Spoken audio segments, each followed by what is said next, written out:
Segment achat esrei, nikud achat, nikud gimel. Vayeduberu la'am bayad ha-malka uvayad ha-kohen et kol divrei ha-melech. Vayeduberu la'am bayad ha-malka uvayad ha-kohen et kol divrei ha-melech. In this activity, we'll practice formulating opinions regarding what was the force or the person responsible for a given action that has been observed or described.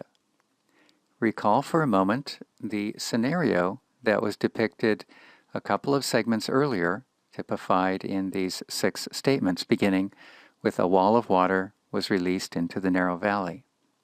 This set of descriptions provides us with various elements found in the scene: a pathway, travelers, a cart, and we learn also the condition of those elements as they have been observed: covered, swept away, destroyed.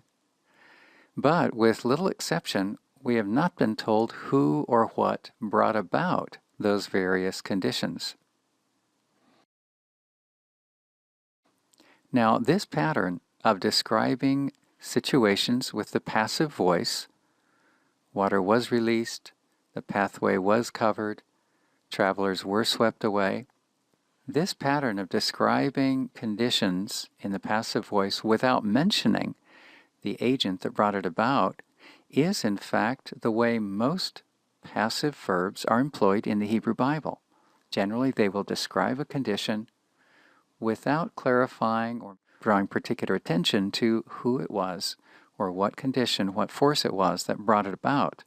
Here's an example of that very thing found in the creation account. Notice the use of the verb kala. It will be used in the pual with indeed a passive voice, and yet the agent will not be expressly mentioned, at least in this verse. Surely one can surmise who is at work in the creation account, but it's not specified in this verse right in conjunction with the passive voice verb. Vayechulu hashamayim v'ha'aretz v'chol tzva'am. Vayechulu hashamayim v'ha'aretz v'chol tzva'am. Returning to our example of the flash flood, consider statements shalosh and arba and the way that we might inject into them the agent responsible for the condition described.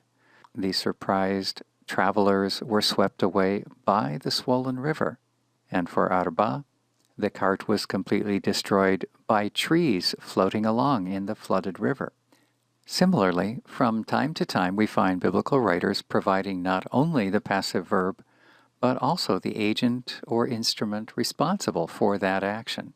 Sometimes passive verb along with agent will take the form of a statement. At other times it may take the form of a question. Here's an example of a statement. Several elders from the tribe of Gilead approached Moses one day. They were interested in asking him about one of the Lord's directives that he had issued earlier. And so the Gileadite elders began their speech by rehearsing that directive that God had given to Moses. And please notice they are going to refer to Moses, whom they are addressing, as Adoni. Varoni tzuva varonai latet et nachalat tzolofchad achinu livnotav.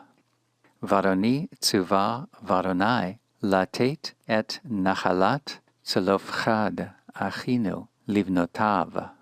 In this verse, the agent, Adonai, is introduced with the preposition b, so we see the expression Vadonai. Within the Samson and Delilah account, we see a question used to probe the instrument of a passive expression.